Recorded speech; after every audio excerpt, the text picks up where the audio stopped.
A poised and self-assured black businesswoman strides into an upscale bank, expecting nothing more than a routine transaction. But the moment she steps inside, a dismissive teller sizes her up and assumes she doesn't belong. The humiliation that follows is swift and public. Yet, when she calmly unveils her true identity, the entire room is left in stunned silence. Watch what happens next, and share your thoughts in the comments below. Jasmine Carter's heels echoed against the polished marble floors as she entered the bank, her presence commanding yet effortless. The air carried the crisp scent of fresh ink and money. Old bills exchanged for new, hushed conversations murmuring around her. She barely noticed the fleeting glances from customers lounging in plush chairs or the subtle shift in posture from the tellers as their eyes flickered toward her. She was here for business, nothing else. With a quiet, unshakable confidence, she strode toward the counter, her leather folder held firmly in her grasp. Dressed in a navy blue blazer tailored to perfection, paired with cream-colored trousers that draped elegantly over her frame, she radiated success.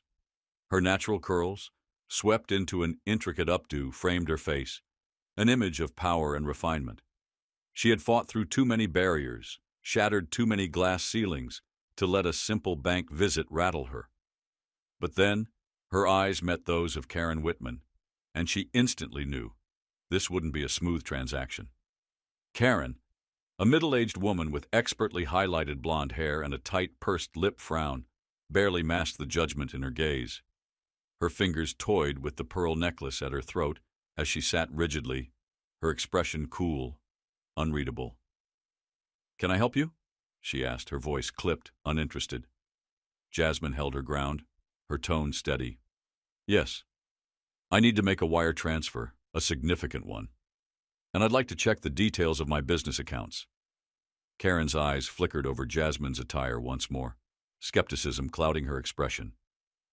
"What business?" she asked, her tone edged with something sharp. Jasmine's brow arched slightly. "Carter Enterprises."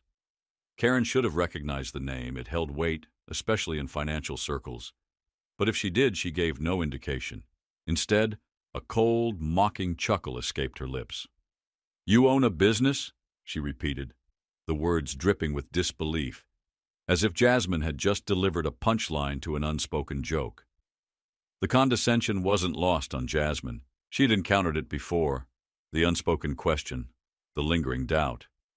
"Are you sure you belong here?" She refused to let it rattle her.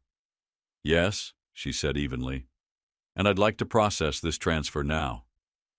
Karen let out an exaggerated sigh, tapping her manicured nails against the keyboard with deliberate slowness. "Well, we have procedures for large transfers. You'll need to provide proof of account ownership." Jasmine had expected this. Without missing a beat, she placed her leather folder on the counter and slid out a meticulously organized set of documents, business account statements, tax filings, bank records. Everything was there. Karen barely glanced at them before shaking her head dismissively. "I'm going to need more than this." Jasmine exhaled slowly, reining in her frustration. "This is everything required for verification." Karen smirked, arms crossing over her chest. "No business debit card? No checkbook? Nothing with your name on it?" Jasmine's fingers tightened around her folder. "Miss Whitman, are these official bank policies? Or just your policies?" For a split second, Karen's smirk wavered. Then she scoffed. "I'm just doing my job. We can't be too careful these days. You'd be surprised how often fraud happens." Jasmine knew what she meant. The implication hung heavy between them. "People like you don't own businesses like this. People like you don't belong here." She could feel the weight of the stares, the hushed whispers of customers, the tense stillness of other employees, even the security guard shifting uncomfortably by the entrance. She inhaled deeply. "Not today. I'd like to speak to a manager." Karen rolled her eyes but forced a saccharine smile. "Ma'am, I am handling your request. A manager won't change anything." "I'd like to speak to one anyway." With another exaggerated sigh, Karen jabbed a button on her desk. A few moments later, a tall man in a tailored suit approached, Greg Simmons, the branch manager. His gaze swept over both women, brow furrowed. "Miss Whitman, what's the issue here?" Karen's demeanor shifted instantly, her voice taking on an air of feigned concern. "This woman is attempting a very large transfer, and I just want to ensure everything is legitimate. You know how these things go." Greg's eyes flickered to the document still lying on the counter. "Do we have any reason to believe there's a problem?" Karen opened her mouth to respond, but Jasmine spoke first. "Your employee has refused to process my transaction, despite me providing all necessary documentation," Jasmine said, her voice unwavering. "She's also made it abundantly clear, though indirectly, that I don't look like the kind of person who should be making this kind of transaction."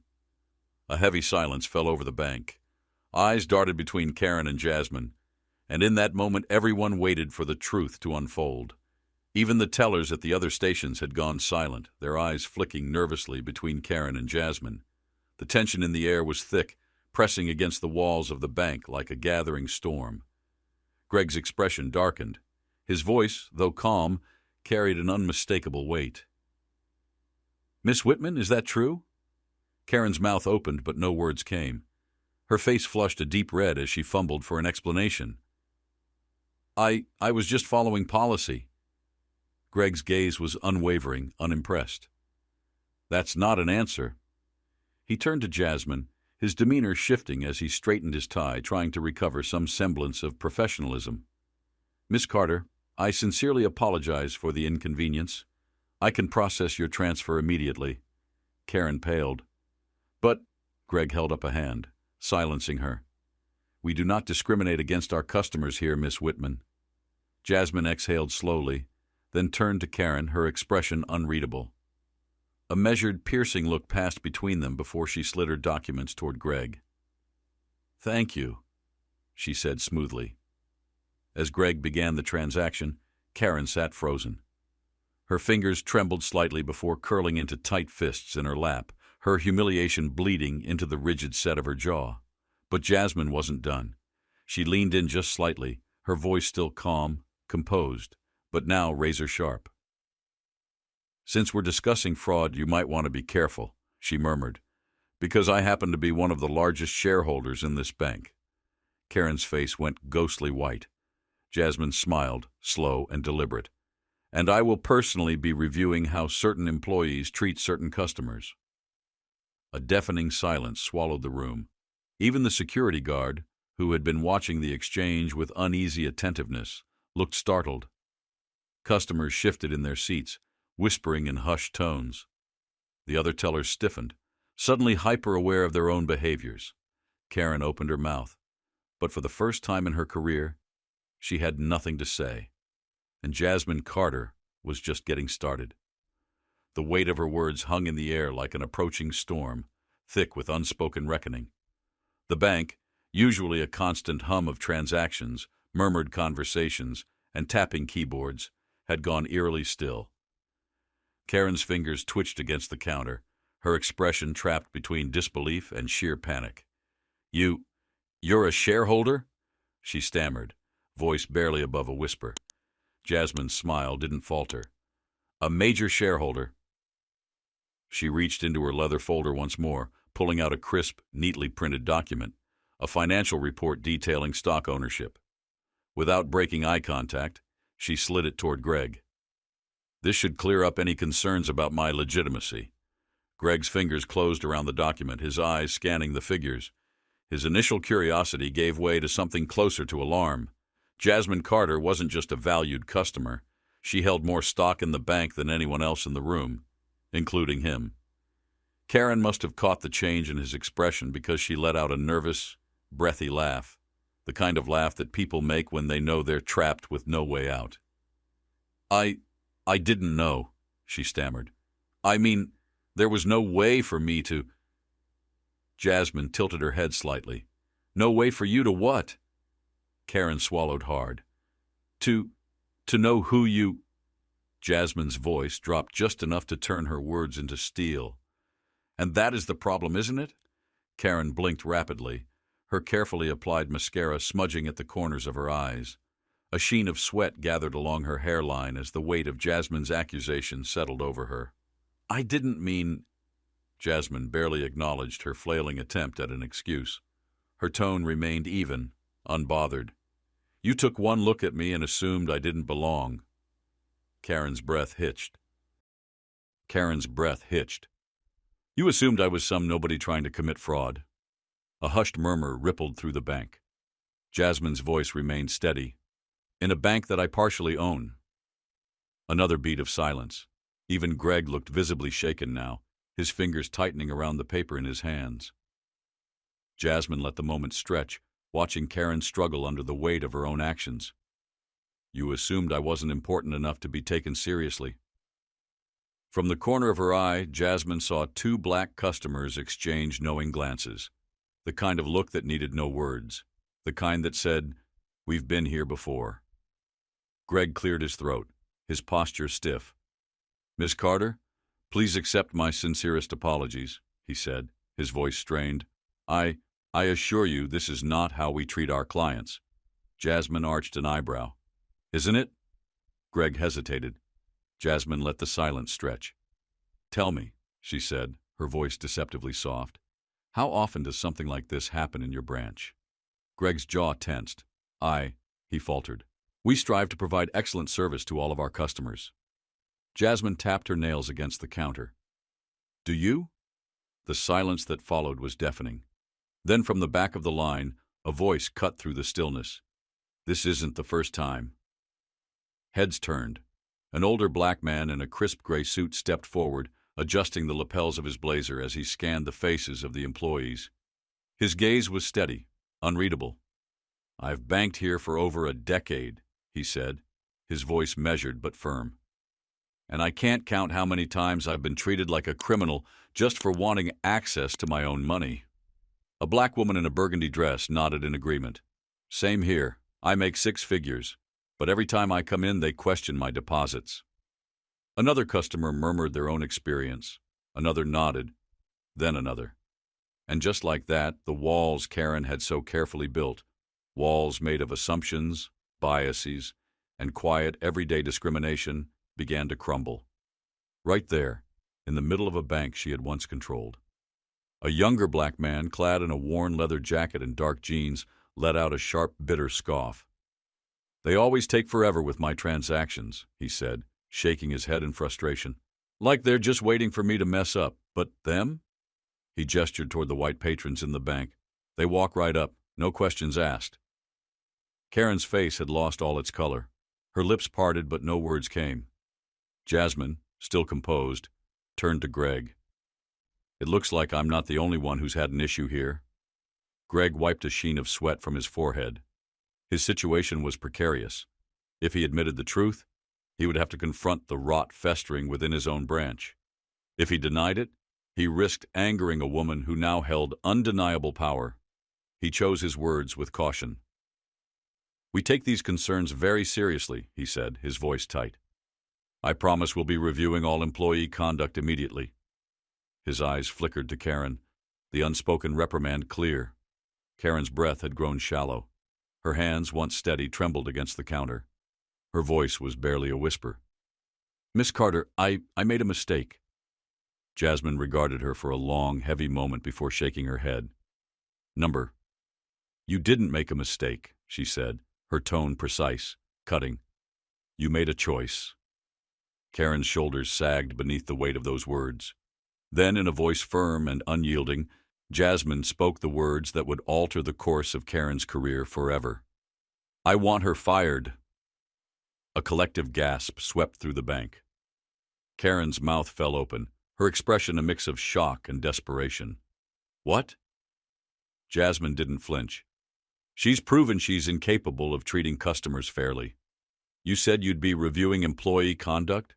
Start with her." Greg swallowed hard, his Adam's apple bobbing. "Miss Carter, I understand your frustration, but—" "This isn't frustration," Jasmine interrupted smoothly. "This is accountability." From behind her, the older black man nodded approvingly. "It's about time." The weight in the room was suffocating. The other employees remained frozen, their backs stiff, their faces taut. They all understood this was a moment that would change everything. Karen let out a desperate, nervous laugh. Wait, you can't be serious. Jasmine's expression remained cold, unmoved. Oh, I'm very serious. Karen turned to Greg, her panic rising. You're not actually going to do this, are you? I've been working here for years. This was just a misunderstanding. Greg hesitated, torn between corporate loyalty and the undeniable truth of the moment. Karen's grip tightened on the counter, her knuckles turning white. She's going to ruin my life over one little mistake.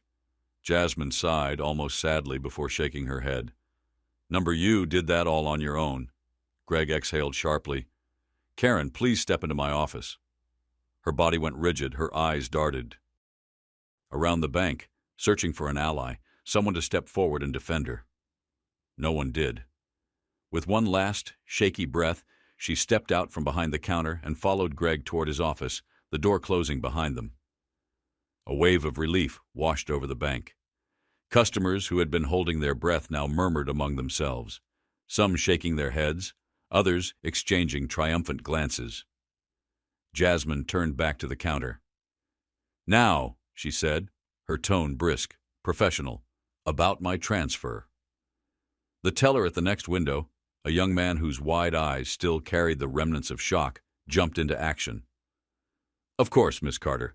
I can assist you right now. Everything in the bank shifted the moment Karen left. Employees moved faster. Customers were treated with newfound attentiveness. It was as if a festering wound had finally been lanced, the infection drained, the air suddenly lighter. And Jasmine, she smiled. Because this wasn't just about her. This was about making sure this never happened again. And she wasn't done yet. Jasmine Carter sat in the bank's private office, sipping the complimentary espresso the assistant manager had hastily offered. Across from her, Greg Simmons sat stiffly behind his polished mahogany desk, his hands folded tightly in front of him. The glass walls allowed a clear view of the bank floor, where Karen's absence was a gaping void. Greg cleared his throat.